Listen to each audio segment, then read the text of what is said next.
There are some things in life that might seem obvious to me and you, like brushing our teeth, taking a shower, or cooking dinner. This is why we might sometimes be tempted to jump to conclusions and label someone who finds these difficult as lazy. Here's a list of things that those of us who don't suffer from depression take for granted. Getting out of bed.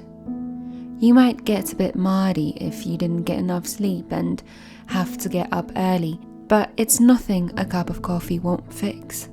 For people with depression, staying in bed all day can often be the only survival strategy, especially if the weight of the world feels like too much on a given day.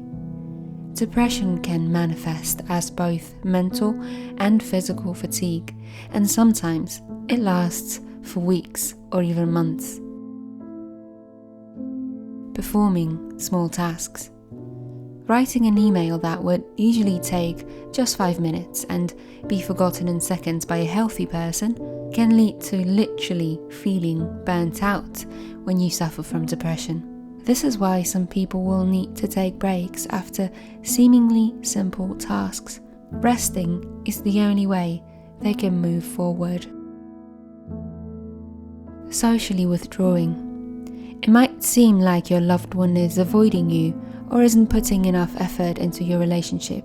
The truth is that people who struggle with depression withdraw because they don't want to be a burden. On extreme, bad days, they'd rather stay alone than drag you down with them.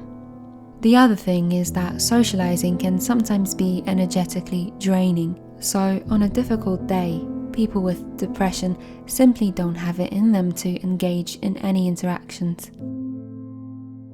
Neglecting chores, physical appearance, and bad dietary habits.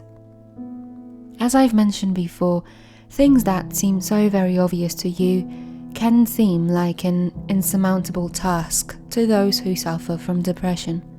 People with mental health issues often struggle with engaging in activities that bring them joy, not to mention mundane daily chores. The bottom line is, this is not a choice. Depressed people can't find the motivation or even energy to perform all these tasks, despite the fact that very often they'd really like to. It's a bit like trying to stand on a broken leg. Physically impossible until it heals.